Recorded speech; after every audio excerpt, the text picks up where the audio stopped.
Hello and welcome everyone. Today we are going to learn mallet finger. So start करते हैं definition से। Mallet finger क्या होता है? Avulsion of extension tendon from its distal insertion at dorsum of DIP joint produce an extension lag at DIP joint. मतलब हमारे DIP joint के dorsum में जो एक्सटेंशन टेंडन का इंसर्शन होता है ना, अगर वो टियर हो गया तो उसकी वजह से फिंगर एक्सटेंड नहीं होगी, एक्सटेंशन लैग प्रोड्यूस हो जाएगा। ठीक है, तो उसको बोलते हैं मैलेट फिंगर।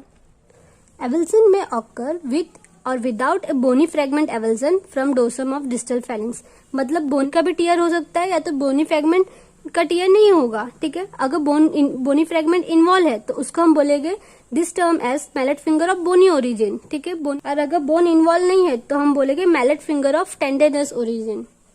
अब mechanism of injury, stretching of common extension tendon. जो स्ट्रक्चर हमारे फिंगर को एक्सटेंड रखने में मदद करते हैं, अगर वो ज्यादा स्ट्रेच हो गया तो उसकी वजह से हो सकता है। मैलेट फिंगर ऑफ टेंडनस ओरिजिन, मतलब टेंडनस ओरिजिन में क्या हो सकता है? Complete destruction of extension tendon. जो टेंडन हमारे फिंगर को एक्सटेंड रखता है ना, अगर उसका कंप्लीट डिस्ट्रक्शन हुआ उसकी वजह से, या तो फिर क्या होगा? Mallet finger of bony origin.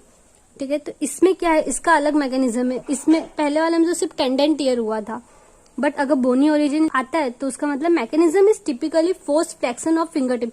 जो फिंगर की टिप है वो एकदम फोर्सफुली फ्लेक्स हो गई होगी। ठीक है, finger tip often from impact of thrown ball. अब वो मतलब ऑफनली कोई बॉल इधर जोर से फोर्सफुली लगा और ये फिंगर फ्लेक्स हो गई तो इधर टेंडन का तो रप्चर होएगा ही होएगा, साथ में बोन भी इंजर होएगा। Due to force flexion on finger extended finger, क्योंकि फिंगर एक्सटेंडेड है, अब बहुत फोर्सफुली फ्लेक्शन हुआ है।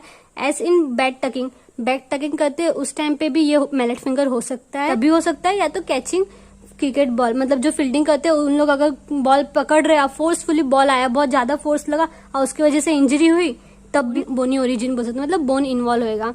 ठीक है, उसके हॉलमार्क फाइंडिंग क्या है? Finger is fixed and unable to actively extend और स्ट्रेटन द डीआईपी जॉइंट। मतलब फिंगर हमेशा ऐसे ही रहेगी और ये उसको जब पेशेंट को बोलेगा कि एक्टिवली एक्सटेंड करो तो नहीं हो पाएगा पेशेंट से। तो ये है ना हॉलमार्क फाइंडिंग है। रेडियोग्राफी, अब रेडियोग्राफी क्यों कराना है? क्योंकि बोनी ओरिजिन हुआ तो हम लोग को पता तो चलना चाहिए कि हाँ कितना बोन इन्वॉल्व हुआ है, कितना फ्रैक्चर है, उसके हिसाब से हम ट्रीट करेंगे, इसलिए रेडियोग्राफी। प्लेन एक्सरे से पता चलेगा। Lateral view of affected finger में शो एवल्सन फ्रैक्चर। लेटरल व्यू में हम लोग को पता चलेगा कि कितना फ्रैक्चर हुआ है। ट्रीटमेंट क्या है इसका? एक्सटेंशन स्प्लिंट, स्प्लिंट आती है जो सिर्फ फिंगर में पहना देने का, अब वो कंटिन्यूसली नॉर्मल पोजीशन में रखेगी। ठीक है, extension splint of DIP joint for 6 to 8 weeks, मतलब 6 से 8 वीक तक है ना पेशेंट वो स्प्लिंट पहनेगा तो अपने आप वो टेंडन हील हो जाएगा। If bony avulsion fracture is more than 2 to 3 mm, तब हम लोग को फिर सर्जरी में जाना पड़ेगा। Open reduction and internal fixation is indicated. ठीक है, तब अगर इससे ज्यादा है 2 to 3 mm से ज्यादा बोनी एवल्सन हुआ है तो हम लोग को ओपन रिडक्शन इंटरनल फिक्सेशन में मतलब पेशेंट को सजेस्ट करना पड़ेगा। DIP joint is not allowed to drop into flexion. ठीक है, डीआईपी जॉइंट है ना मतलब नॉर्मल ही रहनी चाहिए, सब फ्लेक्शन में वापस से नहीं जानी चाहिए। ड्यूरिंग स्किन केयर, वैसे तो वो स्प्लिंट रहेगा तो नहीं जाएगी, लेकिन स्किन केयर के टाइम पे स्प्लिंट निकालेंगे तब भी नहीं जानी चाहिए। Washing, finger must be in continuously in extension while splint is of. ठीक है, स्प्लिंट निकालेंगे उसके बाद भी कंटिन्यूसली फिंगर को एक्सटेंशन में ही रहना चाहिए। ठीक है, अभी उसके भी फर्दर टाइप है, टाइप 1, टाइप 2, टाइप 3, टाइप 4। तो टाइप 1 है टेंडनस एवल्सन, मतलब सिर्फ टेंडन टियर हुआ है। ठीक है, तो उसमें क्या करेंगे? Continuous extension splint of DIP joint for 4 week, 4 week तक हम लोग को स्लेट स्प्लिंट देने का है और उसके बाद वही स्प्लिंट बेड टाइम पे स्प्लिंट बाकी के 6 वीक, मतलब डे टाइम पे नहीं रखने का है, बस सिर्फ मेरा बेड टाइम पे। मतलब क्यों? क्योंकि डे टाइम पे तो अभी पेशेंट को इतना एकदम कॉन्शियस हो जाएगा कि नहीं मुझे फिंगर को है ना एक्सटेंशन में ही रखना है, बट नाइट टाइम पे अगर गलती से भी वो फ्लेक्स हो गई तो इसके लिए हम लोग को बेड टाइम पे 4 वीक के बाद 6 वीक तक स्प्लिंटिंग देने का, और उसके बाद के 6 वीक हम लोग को सिर्फ स्पोर्ट्स के टाइम पे देने का है। मतलब सिर्फ गेम खेल रहे हो तो उस टाइम, कोई भी क्रिकेट खेल रहे हो तो उस टाइम पे स्प्लिंट पहन के रखो। और active range of motion of metacarpophalangeal joint and PIP joint, इसका एक्टिव रेंज ऑफ मोशन कराने का है। क्यों? क्योंकि डीआईपी को तो हम लोग ने इमोबिलाइज रखा है, तो ये अगर स्टिफनेस में चला जाएगा तो इसके लिए रेंज ऑफ मोशन को कंटिन्यू रखने का है। अब टाइप 2, लैक्रेशन ऑफ एक्सटेंशन टेंडन। तो इसमें क्या करना है? हम लोग को सर्जिकल रिपेयर करना पड़ेगा क्योंकि वो ज्यादा टियर हो चुका है। Of tendon लैक्रेशन, splint is held in place with adhesive tape. और उसके बाद है ना स्प्लिंट है ना उसको टेप के साथ एकदम प्रॉपरली चिपका के रखने का है। Active range of motion exercise of proximal interphalangeal joint employed to keep the joint from stiffness during DIP joint is immobilise. और उसके बाद हम लोग को है ना वो स्प्लिंट को एडहेसिव टेप से चिपकाने के बाद मतलब डीआईपी जॉइंट को एकदम बराबर इमोबिलाइज रख दिया। उसके बाद हम लोग को पीआईपी जॉइंट का एक्टिव रेंज ऑफ मोशन कराने का है। ठीक है, तो अभी टाइप 3, टाइप 1 हो गया, टाइप 2, टाइप 1 टेंडन एवल्जन था, टाइप 2 लैक्रेशन था। अब टाइप 3 में क्या होगा, deep avulsion of skin and tendon. इसमें स्किन भी इन्वॉल्व हुई और ज्यादा डीप मतलब ज्यादा है, टाइप 2 से ज्यादा सीवियर। ठीक है, तो इसमें क्या करेंगे, स्किन ग्राफ्टिंग करेंगे, सर्जिकल रिपेयर ऑफ टेंडन लैक्रेशन मतलब जो टेंडन जैसे सेकंड टाइप में हम लोग ने किया था वैसे ही सर्जिकल रिपेयर करेंगे विथ टाइप 1 प्रोटोकॉल। अब टाइप 1 प्रोटोकॉल क्या था, टाइप 1 प्रोटोकॉल था कि हम लोग को 4 वीक तक डे टाइम के लिए स्प्लिंट देना है। ओके, सिर्फ 4 वीक। और उसके बाद के 6 वीक कैसा करना है, सिर्फ बेड टाइम के लिए, सिर्फ नाइट टाइम के लिए रखना है।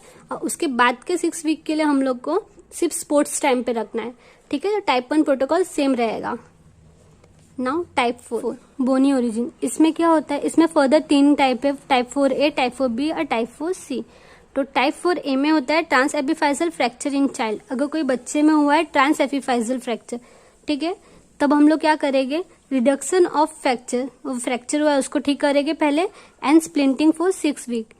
क्योंकि इधर बोन भी इन्वॉल्व हुआ है इसलिए इधर 4 वीक नहीं दे सकते। पहला क्या था, टेंडन का एवल्सन था, टेंडन टियर हुआ था ना, तो इसके लिए हम लोग ने 4 वीक दे दिया। बट अभी इसमें बोन इन्वॉल्व है तो इसके लिए हम लोग को 6 वीक रखना पड़ेगा। और फिर night splinting for next 6 week. उसके बाद ये जब ये पहला 6 वीक हो गया ठीक, उसके बाद हम लोग को सिर्फ नाइट स्प्लिंटिंग रखना है।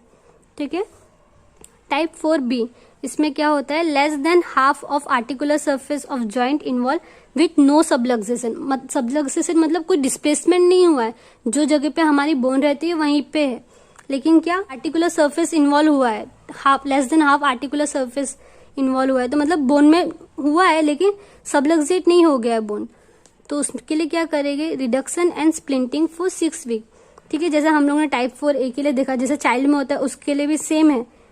ठीक है, फ्रैक्चर को रिड्यूस किया, फिर उसके बाद स्प्लिंटिंग दिया 6 वीक के लिए, और उसके बाद night splinting for next 6 week. बस सेम है टाइप A और B का, सिर्फ टाइप A में ट्रांस एपिफाइजल चाइल्ड में होगा और टाइप B में less than half of articular surface use होगा बट सबलक्सेट नहीं हुआ है। अभी टाइप 4C में क्या होगा, सबलक्सेट हो जाएगा।